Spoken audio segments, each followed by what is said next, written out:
name is Chris from ChristopherHole.com.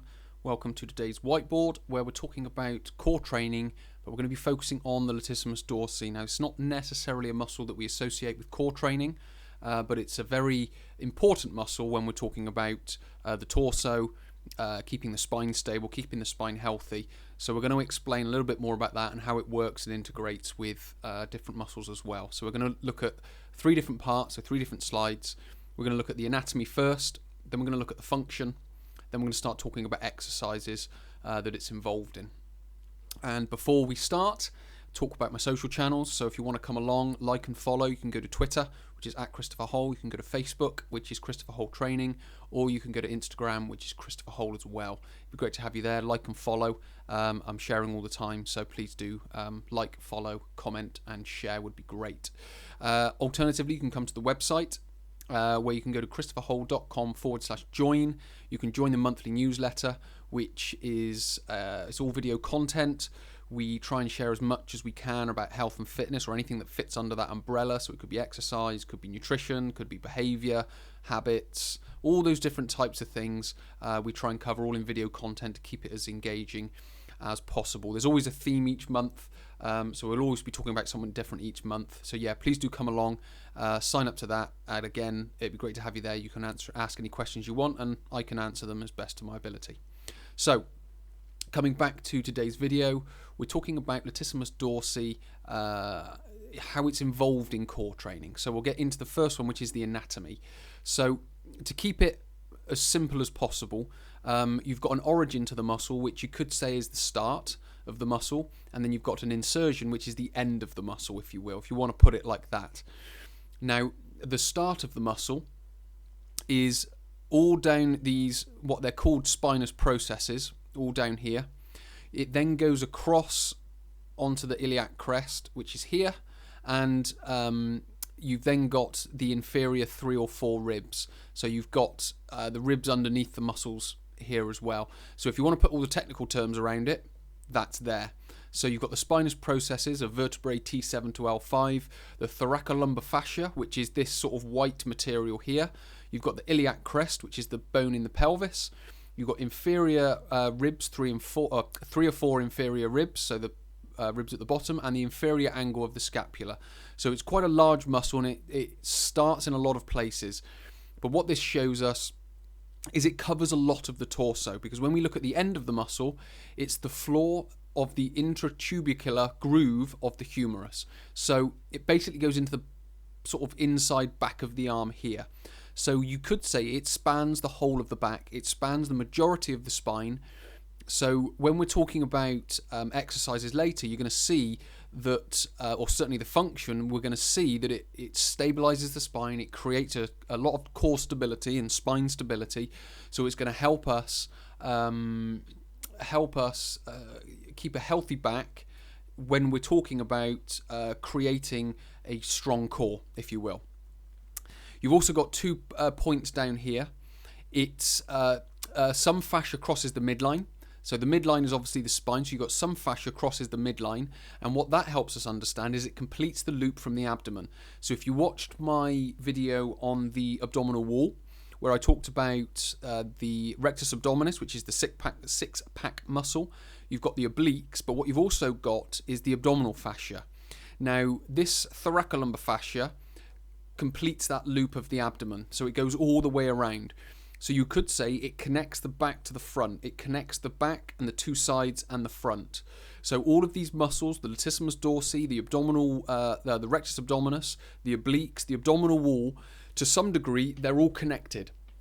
So when we have that understanding, we can start to understand its function a little bit better. Which, when we're talking about core stability, now we're not talking necessarily about the movement of the muscles, because that will help us, or that will send us in a different direction. If we're talking about core stability, it has a balanced stiffening of the entire musculature. So as we talked about, it connects through the thoracolumbar fascia, through various muscles of the back, but also abdominals at the front and obliques to the side. So it gives that balanced stiffening. So when we talk about the the core and the cylinder that it creates, this isn't just the deep muscles, this is the superficial muscles as well, because this is where it gets lost a lot. A lot of practitioners and trainers are talking about just the inner unit, whereas when we talk about the core, we talk about the inner unit and the outer unit, and they're all one thing, they're all the same thing, because they're all connected, but they're all connected on different layers. If you can imagine a multi-story car park, and it's got, as you drive around, it's got the ramps that link all the different layers and the different levels of the car park. Your core works like that. There's layers and they work like that, and there's sort of that loop to it where it sort of works from internal to external, if that makes sense. So the latissimus dorsi on the back is bringing a balanced stiffening of that entire musculature. It improves force transmission and adds tension to the thoracolumbar fascia to create stability for the spine. So if we've got a balanced stiffening of all these muscles, front, back, sides, deep and superficial, that creates tension throughout the whole of the core, but the latissimus dorsi adds tension through the thoracolumbar fascia, which is this muscle, sort of band of tissue here, and that creates stability for the spine. So if we're talking about keeping a healthy spine, we need balanced stiffening of the core. If we're talking about a healthy core, spine stability is the foundation of that, and then we need to build on top of that core stability, which includes the latissimus dorsi. So what we're going to do now in exercise is we're going to talk about how we do that. So we've got sort of 4 points here now. They are, to a degree, bracing, the first point. That's common between all exercises. Bringing the shoulders back and down is one part of bracing. So we engage the abdominals, so the abdominal wall, the rectus abdominis and the obliques, through pulling the tummy tight. Then we bring the shoulders back and down, and that engages the traps, the rhomboids and the lats.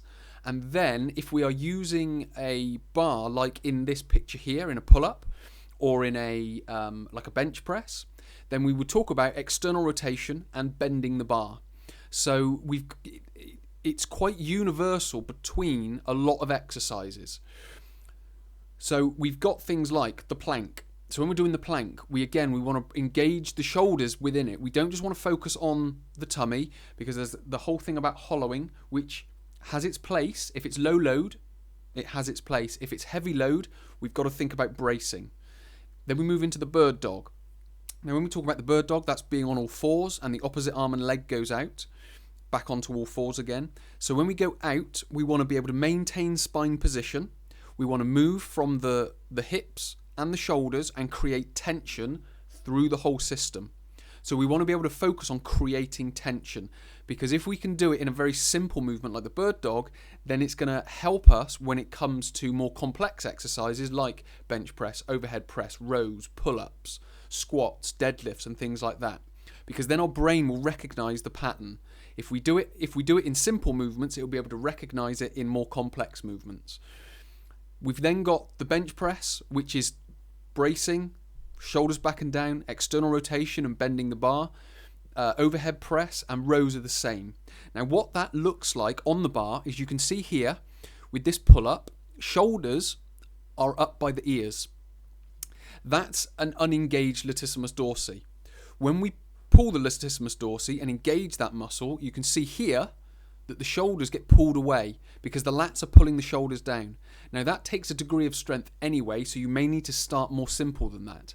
But that's a sort of a practical example of engaging the lats, not only in a pull down, but also bench press, overhead press, rows, planks and bird dogs. So when we are talking about core training, I'm going to do a couple more videos on this because there's a few more muscles to talk about. But for the abdominal wall, the quadratus lumborum and the latissimus dorsi that I've talked about, this is what we need to be focusing on when we're doing exercise, is the bracing, the shoulders back and down, external rotation, bending the bar if we're holding on to one, but just making sure that whole core is locked down. Certainly if we're moving heavy loads. If we're moving light loads, then we don't have to engage it as much. But what we do have to do is recognize that tension. So it's more a training exercise in simple exercises to create the tension, and then we translate that and transfer that into more complex exercises.